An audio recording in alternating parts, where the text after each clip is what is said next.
Deputy Mission Chief. Ladies and gentlemen, I would like to add my voice and welcome everybody today, particularly those that have traveled a considerable distance to join us. It's particularly relevant that we hold this Katoomba event here in Vietnam because of the leadership in developing legislation to support ecosystem service payments that we've heard of this morning. There is much that Vietnam can share with their neighbors.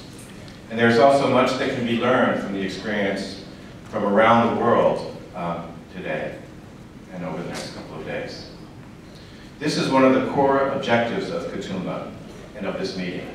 That is to share information and experience to accelerate learning and innovation in these early emerging environmental markets, particularly around Southeast Asia.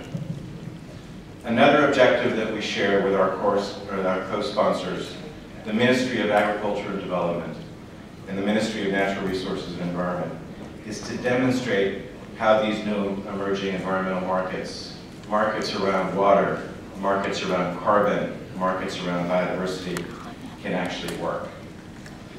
We will follow this public event with a field trip and workshop that will be building some pilot projects that will bring climate and carbon finance to mangrove forests. Mangroves are a critical natural defense to climate change and sea rise for Vietnam and much of Asia, as well as providing important additional co-benefits like involvement of local communities, poverty alleviation, nurseries for fish. We have brought experts from around the world and around the region to work with the local communities and government agencies to develop these new projects. Demonstrating how these mangrove and carbon projects work will help inform policy in the region as well as globally. In December of this year, we will all participate in the 16th COP meeting in Cancun, Mexico. My hope is that the Vietnam government will be a strong voice in that COP16 meeting to inform the negotiation of the critical importance of these other types of forests, mangroves, and other coastal ecosystems in addressing climate change. We have with us here a very diverse audience, a World Cup of payments for ecosystem services of sorts.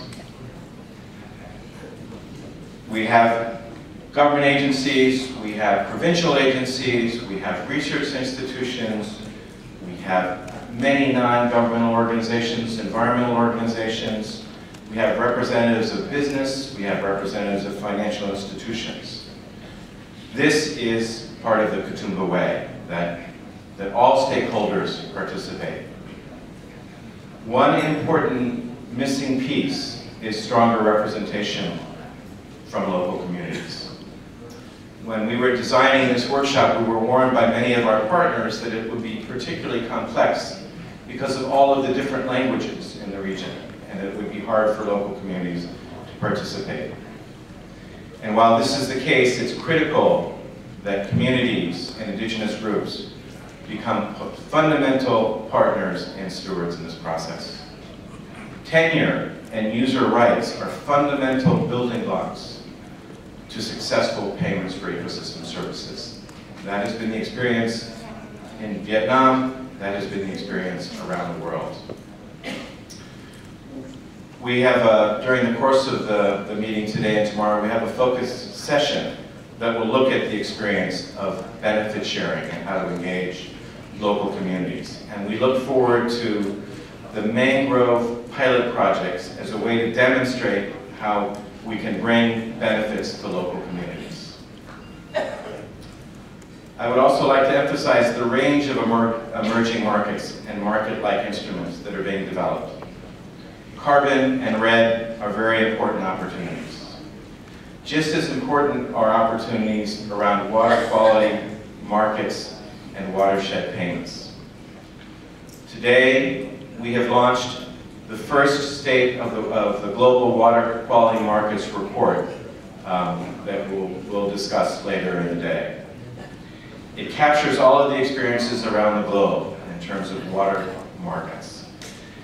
And some of the estimates are that it is up to about $10 billion of transactions that are happening in these water markets in over 46 countries around the globe.